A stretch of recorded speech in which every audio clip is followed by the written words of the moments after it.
little music from the backwoods to get the final hour of our program going today. We're at 29. It's 6 minutes after 9 o'clock. Just no truth to the rumor, by the way, that Ocasio-Cortez says she's going to ban snow. Although if she could do it, she probably thinks she could pull it off.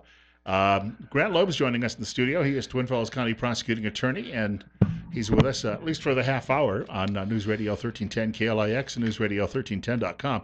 Now, normally he's with us on the third Tuesday of the month. He will be back next week.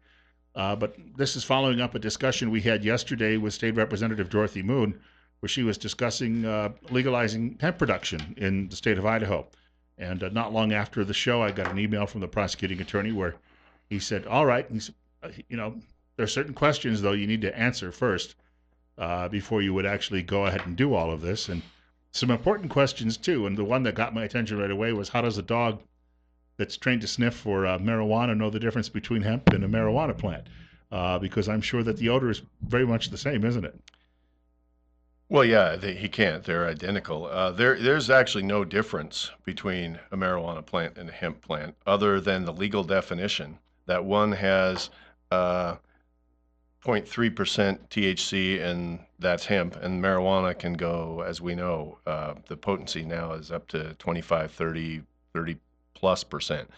So there's really no difference, from the point of view of a dog, and that's one of many minor issues that's going to come up when we face this problem.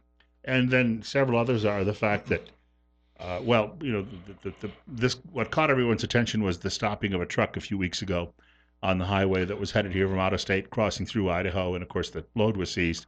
And the owner says, well, that's my legal hemp, and I want it Curiously, back. there's no such thing as legal hemp. So that's kind of a strange admission by the owner that, yeah, that's my truck full of hemp, and I'm saying it's legal. Oh, bad news for you, it's not legal. So it may very well be hemp, but that's irrelevant. It's illegal. Now, so you have no more claim to hemp in Idaho at the moment than you do marijuana. It's all illegal. The Farm Bill, the federal Farm Bill, apparently opened the door for some of this. Yeah, here's where we need to start this conversation, I think, before we get to what the Idaho bill does. But if you look at the federal Farm Bill, it did not legalize anything.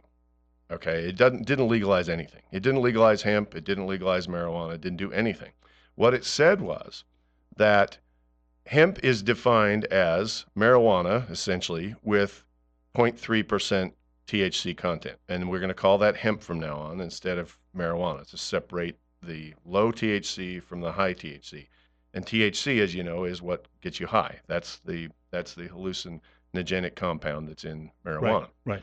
So the hemp bill said, the federal bill said, if a state wants to regulate the production of hemp, the growing of hemp, they can do so. The federal law allows states to get into the business of legalizing the production of hemp. And if you do that, according to the federal bill, you have to do some things. You must have a policy in place to inspect the land on which the hemp is grown to make sure that that's what they're growing. You must have a procedure for testing the hemp to make sure that it's 0.3% or less. And that, do they do that by lighting it up? No. Well, I guess you could, but that would not be what I think would be a legal test. You must have a procedure within your state to seize and destroy any hemp which is above 0.3%, which means, they'll seize and burn it or just, bury it or do whatever. And you must have a procedure in place to enforce all of these rules. But that's only for the production of hemp. The problem with and first of all, let me go back. Once your state has all those things, then you can apply to the Federal Department of Agriculture. And the Federal Department of Agriculture will look at all of those procedures and decide whether you've done a good job. And if you have, they will sanction your state allowing the production of hemp. So nothing in the federal bill legalizes anything. It legalizes the states to start the process of legalizing the production. The problem with the bill that was discussed yesterday on your show, that is the state bill, which is different from the federal bill, is the state bill proposes to legalize not just what the federal bill does, that is the production of hemp, but also the possession, sale, import, transfer, and import and export of hemp without any guidelines at all, because the federal guidelines only apply to the production. So the state bill that has been introduced by Representative Troy and Senator Lee and Representative Moon talked about yesterday um, flat out legalizes marijuana with the requirement that it be hemp, but it doesn't have any of the safeguards that the federal law has. So it legalizes the possession and the transport and the sale of hemp without any way to tell that it's hemp, without any testing procedures, without any inspection, without any agricultural, tags or licenses for transporting or producing or anything. So the federal law carefully set up some guidelines. This Idaho law skirts all of those. So that's the problem. You were also sharing with me that Representative Moon said that eventually cross-pollination would even destroy neighboring marijuana crops because it would just simply eventually render them, that would take out that heavy THC concentration. But your comment was it actually is a little bit longer process. It might take a few generations before that would happen. Well, yes, and it also takes proximity. I mean, you have to be close. I mean, if I plant a hemp plant in Twin Falls, it's not going to destroy the marijuana crop in Burley. I mean, if I have 10 acres of hemp, 10 miles away from my 100 acres of marijuana, it's not going to destroy that. And so the problem is that this current law, the currently proposed Idaho law will just make it'll make it legal to possess hemp, and by virtue of no testing being available and no way to tell the difference, essentially it'll make it legal to possess marijuana because there's no way to tell the difference without a rigorous program like is envisioned in the federal law. But we're sidestepping all of that with the way this Idaho's law is written. And that gets back to the fact that a dog can't tell the difference between the two crops. A dog can't tell the difference. A policeman can't tell the difference. There's going to be no licensing that certifies that somebody who can tell the difference has certified that something is hemp and not marijuana. And even if we seize it and test it, we have to send the testing out of state because there's no state way to tell the difference.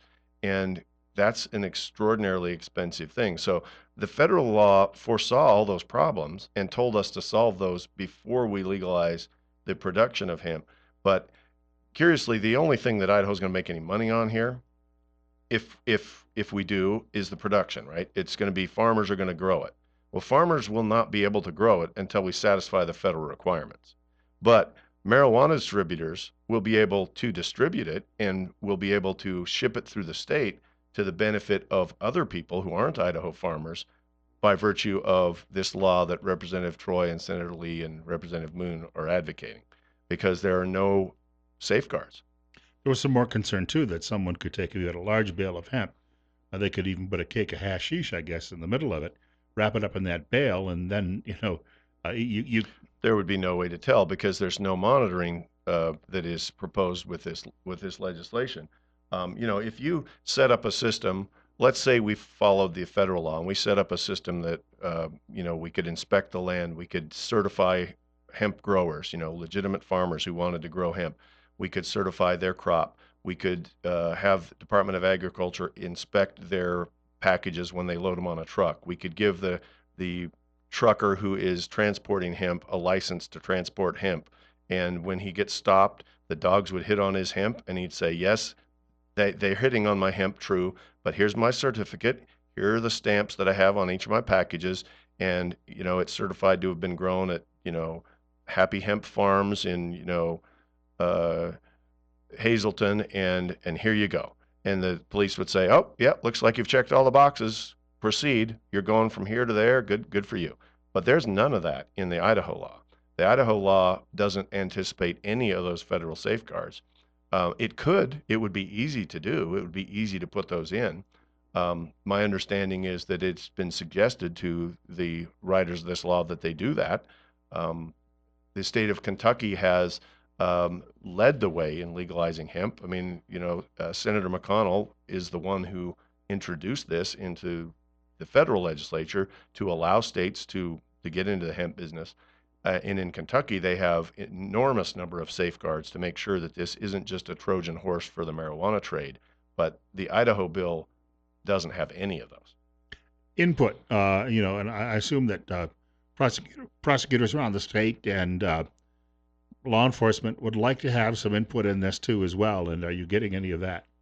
No, we've not been asked anything about it to the extent that law enforcement has been asked and has come up with suggestions. They've been uniformly rejected up till now. We have a caller, I believe. I think the caller, we may have answered the question because caller seems to have decided to bag it.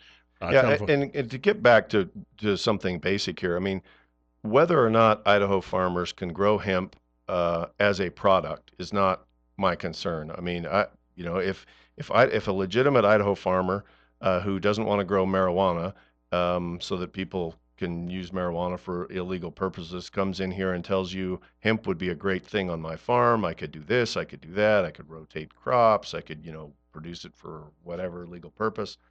I mean, I'm not a farmer. That sounds fine to me.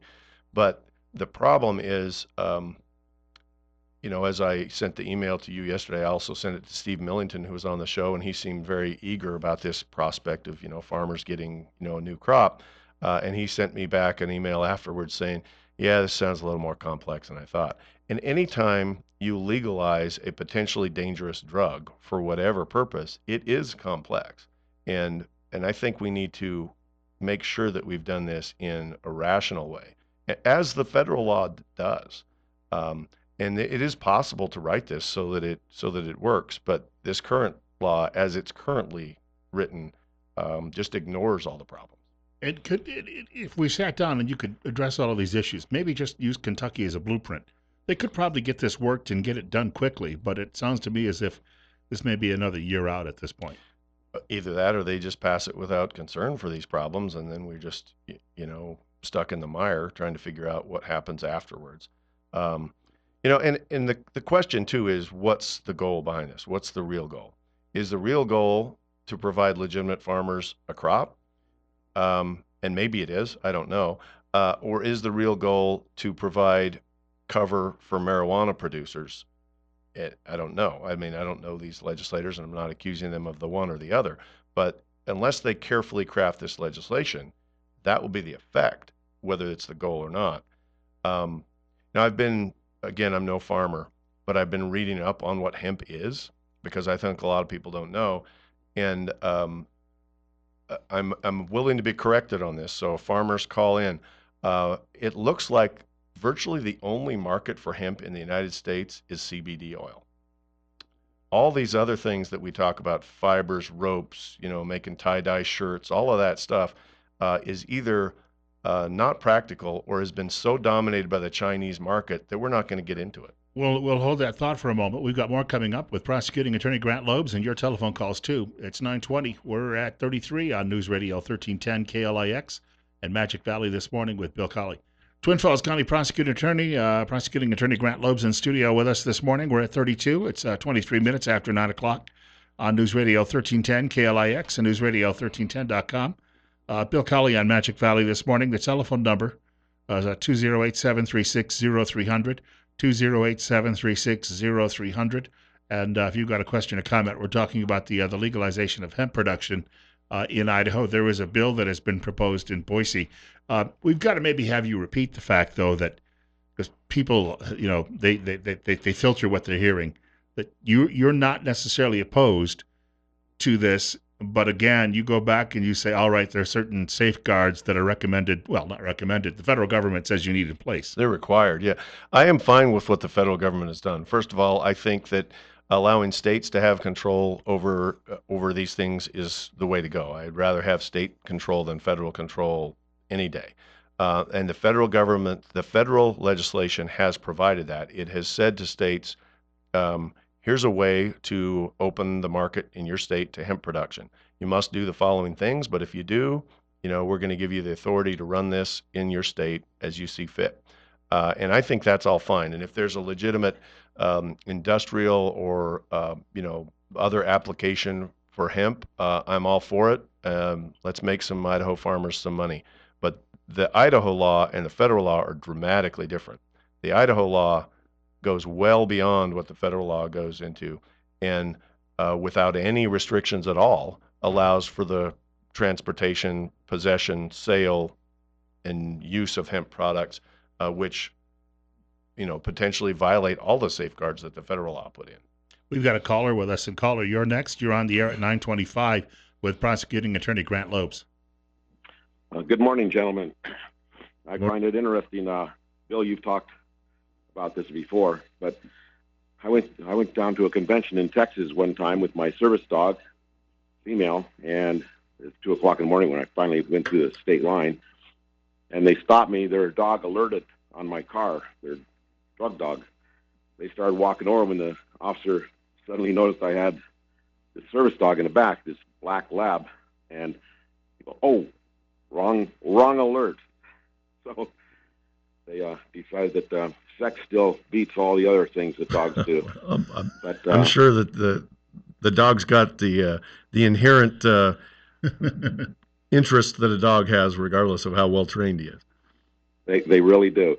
But I under the U.S. Constitution, I don't really see where the federal government has any real authority because they've never been given it to regulate drugs.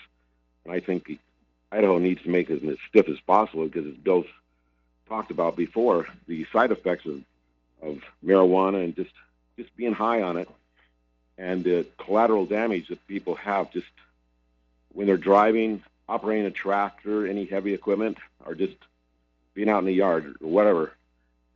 It's too dangerous for the surrounding population as far as I'm concerned. I think we need to really rein it in, let Colorado, California, Oregon, Washington, whatever they want, have their experiments and learn from them, just like Constitution set us up to do. It's 50 independent little laboratories. Let them destroy their own citizens, and then we'll learn from them. And Bill has all the data on that. He's done an excellent job. That's what I'm referring to. Well, and I thank you for the call. I received all that data actually from the man sitting across from me today.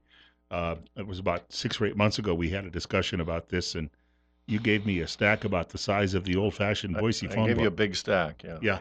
I think I appreciate the caller, and obviously that would be the safe way to go, right? If a state near us has, as Colorado calls it, the great experiment, if the Colorado and Oregon people want to engage in a great experiment, that's fine. They have the right to do that. They're in violation of federal law still. Oh, yes, that absolutely, and that's another question. But yes, but if they want to mess with their state, that's fine. And Idaho, first of all, has the luxury of waiting and seeing what happens there. But also, we are in control of our own state. We should make decisions like this only if we decide that they're in the best interest of Idaho and its citizens.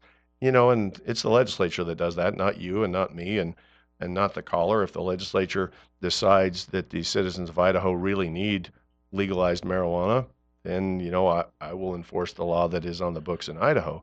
But I think we should take advantage of the fact that these surrounding states have done this and watch to see what happens. And if we look at the data that's coming in from those states, there's nothing in that data that encourages you to go down the same path they're going. Got about a minute before the break. We'll squeeze a caller in. Caller, go ahead. You're next. You're on KLIX. Yes, Hillsdale College put out an article last week that has some of this hemp and marijuana have 93% THC. And all we are doing is creating a bunch of couch potatoes because they can't function. What do you think of that? Well, you know what? The copy of that Imprimis story is the prosecutor brought that in with him. Can you stick around a few more minutes? Sure. We've got a break coming up. We'll get back to that. And that story was also significantly quoted in an article yesterday in the Times News. Right, so. Right. And so it's getting a lot of attention. We'll touch on that in just a short while. I do want to mention that prosecuting attorney Grant Lopes from Twin Falls County in studio with us. We're at 34. It's almost 9:30. Bill Cowley with you as well on News Radio 1310 KLIX and newsradio1310.com. And just a quick note, too, telephone number for reaching the program is 208-736-0300, 736-0300.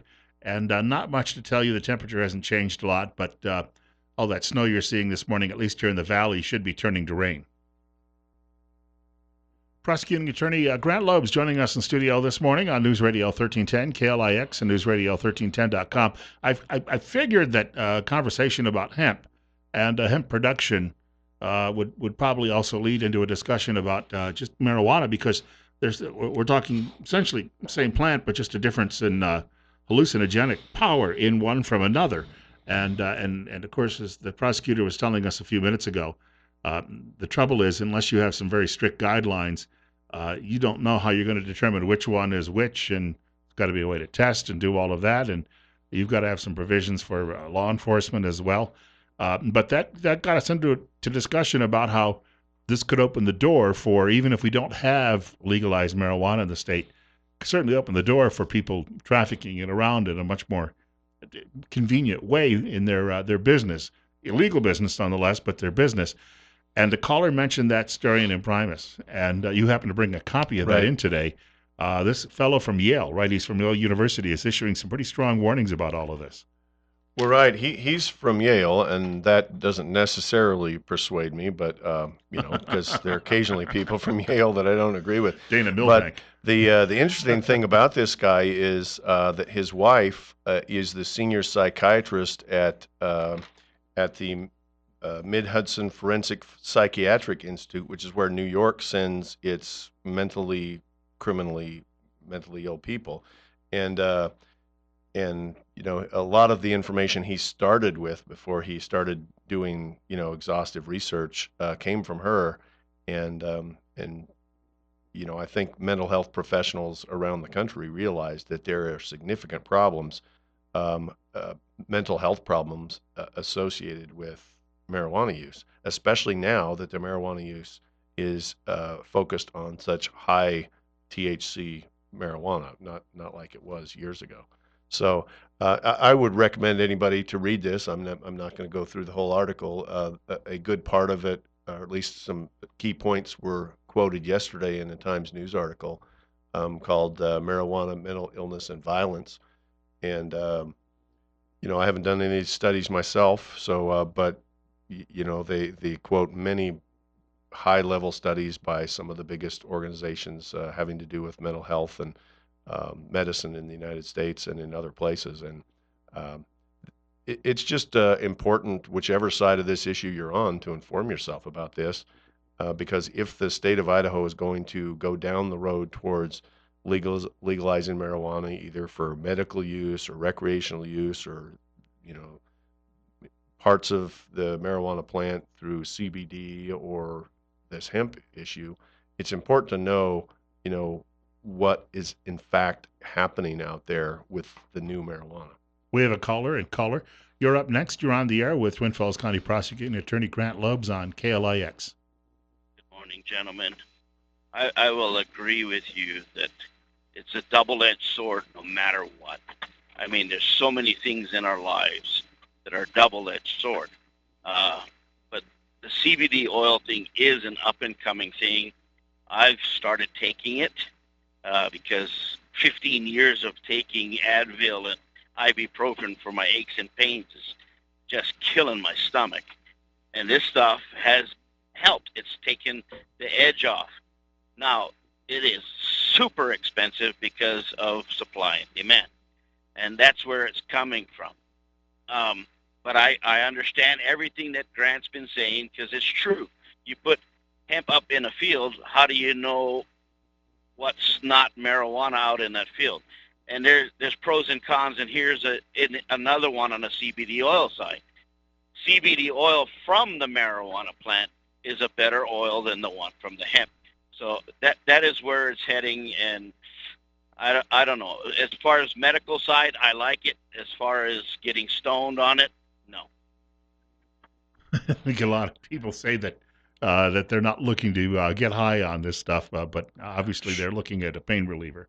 Sure, and the caller sounds like a sincere person who has given some thought to this, and I don't have anything to contradict, his anecdotal evidence, but it's none of this is borne out in any scientific study. The state of Idaho spent some time and some money to research CBD oil, which is now legal in the form of Epidiolex, which is a drug that's created, in a lab under strict quality control and prescribed by doctors. And there is some benefit to it having to do with seizures.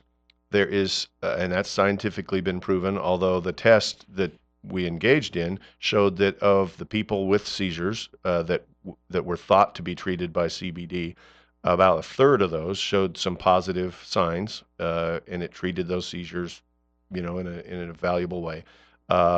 And some portion of the people that took it showed negative signs, showed, adverse reaction, and then most people, it didn't do anything at all. Whether it had a psychological effect on some of them, I don't know, but these are children, so the psychological effect is really minimized. There's been almost no study that shows any value beyond just the seizures. Hold on to that thought, and we'll take a short break. We've got more coming up with Twin Falls County Prosecuting Attorney Grant Lobes. We're at 32. It's 9:40. Bill Colley with you on Magic Valley this morning on KLIX. Telephone number for reaching the show today is 208-736-0300, 208-736-0300. 31 right now. We're at 9:42 on News Radio 1310, KLIX, and newsradio1310.com. Twin Falls County Prosecuting Attorney Grant Lobes, our guest on Magic Valley this morning with Bill Colley. Hey, I got a question for you, too, because, we mentioned this could be, ultimately, there could be some farmers who feel they benefit from this as an additional crop. Now, one thought I had as I was driving home yesterday after all the discussion on this, and I saw your email, the trespassing law, a lot of the, and I've been told this by a number of legislators, that there was a strong enough, call it lobbying effort, but really it was just a lot of people who are in the agriculture business saying they were terribly frustrated by constantly having fences knocked down. And that they were the people who really put the pressure on the legislature to bring about the changes in that law. Right. Ranchers and farmers. And right. Yeah. If they see a benefit to hemp growing or growing hemp for, various products, they have still a lot of clout in this state. And the fact of the matter is, if they were all to go and make their voices heard in Boise, this law could still pass the way it is. It could, but this law does not benefit them. It roundabout does. I mean, eventually it might benefit them.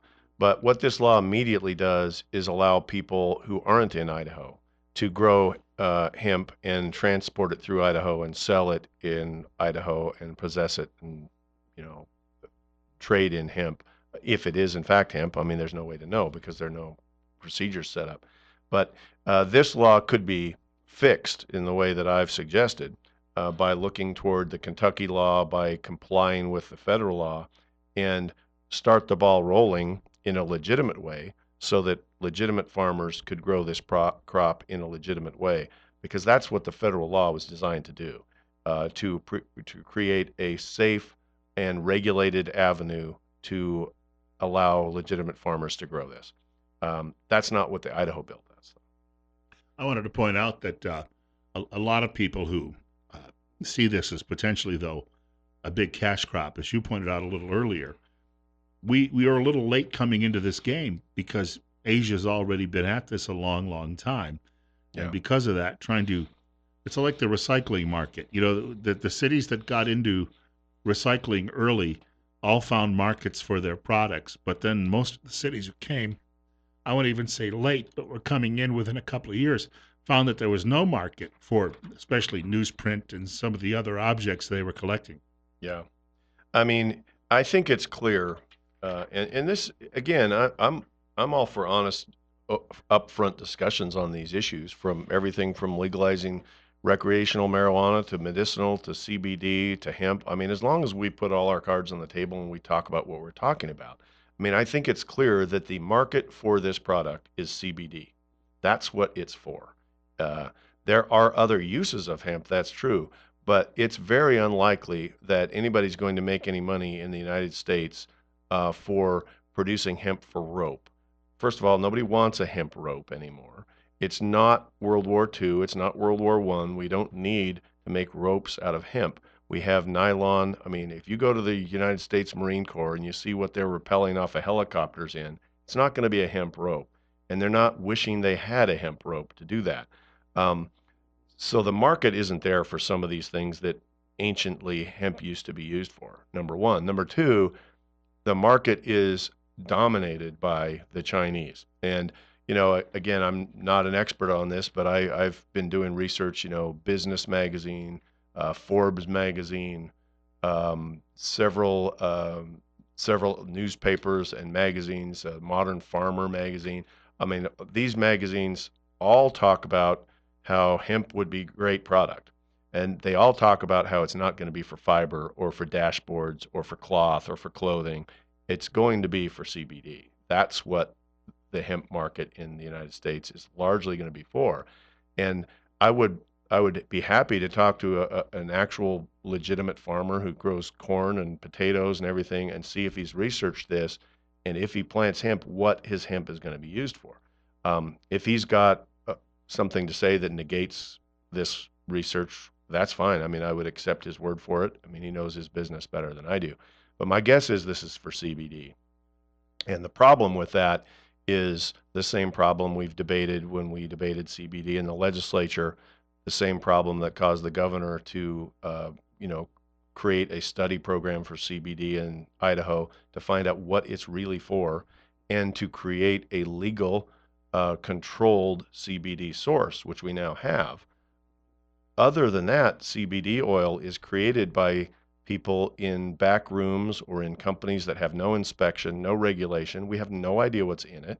And to give an ailing person this mystery CBD oil is often giving them a lot more trouble than cure. We've got a caller. And caller, you're up next. You're on the air at 947 on KLIX. Hi, I'm listening to the radio too. But anyway, I have right here in my hand a pamphlet that's from California. The title is "I Want My CBD," and it's a 50-page little pamphlet. And it's not the first time I've received it. I've probably received it about 4 times. It's just all about hemp and whatever it can do. I've actually looked up hemp on the computer, and I think it's very confusing even when you try and get some information about the difference between hemp and marijuana. And I think we're just getting ourselves into a really big problem here. If this article, this CBD, is available in other places, like the prosecutor says it's even, coming in from China already, well, my gosh, what advantage is it of ours to accept this problem in our area? It just seems like it's just ridiculous to take us on this big problem of legalizing and keeping it legal and not stepping on somebody else's foot and all this kind of stuff. I just don't understand why, even if we see what's going on in the communities around us, in the states around us, we just aren't making good decisions. Bringing it up for legalization here, honestly, this is Idaho. We don't want it, and we don't need it if it's available other places. Response? Well, I get on my phone, I'm sure you guys get junk mail on your smartphones if you're stupid enough to have a smartphone, which, I am. My smartphone sends me emails constantly from companies trying to sell me junk. And I get more CBD solicitations than I can count in a given week. I mean, buy this CBD. It's legal in all 50 states, which is not true. It's not legal in Idaho, by the way. If you're listening, it's not legal here. But in any case, the caller points out that there is a lot of information, some of it good, some of it bad, some of it just pure propaganda from people trying to sell stuff, like stuff I get on my phone. And it is very difficult to sort out what is legitimate and what is right and what is wrong. And from that, it's difficult to decide what the best policy is for our state. Fortunately, we have a legislature that is I think if they behave responsibly, tasked with researching these things carefully before they pass laws, and we have resources for those legislators, prosecutors are one resource, police are one resource, farmers are one resource, marijuana advocates are one resource. Um, and the legislature is empowered to look at all those things and make law and pass law. I just think that we ought to make sure that when we're doing that, we are all talking about the same thing. If we're talking about um, making it legal to produce hemp in Idaho, let's talk about that. Let's not talk about making it legal to produce hemp while presenting a bill that makes it legal just to sell it and transport it without even being able to produce it, because that's what this law does. If we want to talk about making it legal to possess it and transport it, let's talk about that. Let's have that discussion and why we would want to do that. If we want to talk about, marijuana and CBD oil, let's have those discussions. I mean, we have, several years ago, we had an intense round of CBD discussions at the Idaho legislature, and the legislature decided to keep it illegal. And the governor, well, let me backtrack. The legislature decided to make it legal. The governor vetoed that, so it's still illegal. And then the governor set up this pilot program, which has now run its course, and there is now a legal CBD product that people can have their doctors prescribe and monitor the dose and make sure that it's doing what it's supposed to do. So we've solved the CBD problem in Idaho because we now have a legitimate medication that people can use. So the next question is, what are we going to do next? Do we want hemp to create rope, or do we want hemp to create CBD, or do we want just farmers to be able to make it and sell it for whatever reason? I'm okay talking about any of those things, but it's always important to figure out what we're actually talking about. We've got a caller. Caller, you're next. You're on KLIX. Go ahead. Good morning, gentlemen. Mr. Loebs is right. We need to do this correctly. But I was also reading in the same Imprimis article.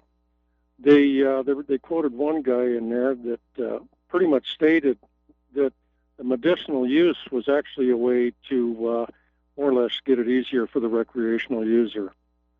And I think that probably has a lot to do with a lot of this hemp. Thank you. Yeah, what the caller's referring to is a guy named Rob Campia, who is the co-founder of the Marijuana Policy Project, which is a nationwide group that tries to make marijuana legal in every state. And they start with CBD, they go then to medical marijuana, and then their ultimate goal is recreational marijuana. And he says that the reason that they advocate medical marijuana bills is to provide cover for recreational users. And of course, we know that. I mean, everybody who looks at what medical marijuana was in the states that had it before they legalized recreational knows that, the number of ailments you could get it for, the doctor's note that you needed to get it, all of that was just designed to get it for people who wanted to smoke it. I mean, you could get it for feeling anxious. You could get it for feeling tired. You could get it for, your foot hurt. You could get it for a headache. You could get it for your beard grows too fast. I mean, you could get it for anything in most of these states, and people did, and now they don't need to bother with that, and now they've legalized recreational, and if you look in all these states that have done that, suddenly the medical use of it has gone way down, and they're just buying it for recreation. And that's obvious. And again, I don't necessarily oppose somebody's right to have the view that marijuana should be legal and you should be able to get high all day long and, sit in your basement and do whatever you want as long as you're not harming anyone else. I can see that argument. But let's make sure that's an honest argument we're having. That's really what we want to happen in Idaho. Let's put that before people and say, do you really want this? Because that is the goal of a lot of these advocates. We've got a very short amount of time left, so caller, you're going to have to make this one a quick one. We're at 9:55. Go ahead. Well, the use of the CBD oil is sketchy at best because there's no controls over the strength of it, how much to use.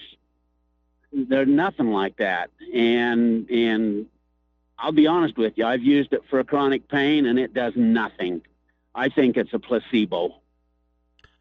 Well, the caller is exactly right about CBD oil that is the illegal and unregulated stuff. There's no knowing what's in it. You don't have any idea how it's grown, who grows it, what they've put in it, whether it's got mold and crud in it, whether it was grown in a sanitary environment. You have no idea. There is, however, as I mentioned before, a legal, tested and prescribable CBD oil that doctors can prescribe for certain things, for epilepsy and certain conditions, and that has shown to be effective in about a third of the people that it's been tested on. So, is it a a cure-all for everything from a hangover to a stubbed toe? I don't think so. I hear people who say they've tried it and it works. We had a caller earlier who said it worked for some pain reduction, and this caller said he tried it and it does nothing. I think the problem is we don't know what they're trying, number one. They're not being monitored, number two, and no doctors prescribed it. So, if I come in and say I need CBD oil for a stubbed toe, doctor's going to say, why? Why don't you just take some ibuprofen? And I'll say, oh, all right, I'll take that and I'll be fine. If I come in and I've got a child with a certain type of epilepsy and I say I need CBD oil, he might say, boy, let's give it a try. There's a new drug on the market. It's Epidiolex. We'll give it to you and we'll monitor and see if it helps your son. That's fine with me. I have no objection to doing everything we can to legalize legitimate medicine. Just as I have no objection to farmers having a legitimate market for a new product, but I think we need to go into it with our eyes open. We've got to wrap up. We'll pick up our conversation with you on a number of other topics 6 days from now. I can't wait. I hope the weather's better, though. I got a guest coming up on Friday you might want to listen to. So okay. I think I've told you about that one a little earlier. In fact, that'll be a discussion about risk assessment algorithms. I know that sounds highly interesting. I want to thank Grant Lobes, Twin Falls County Prosecuting Attorney, for dropping by today. God willing, if the creek don't rise, I'll be back tomorrow morning between 6 and 10 a.m. A pastor's roundtable is scheduled tomorrow. Hope you can join us for that too as well.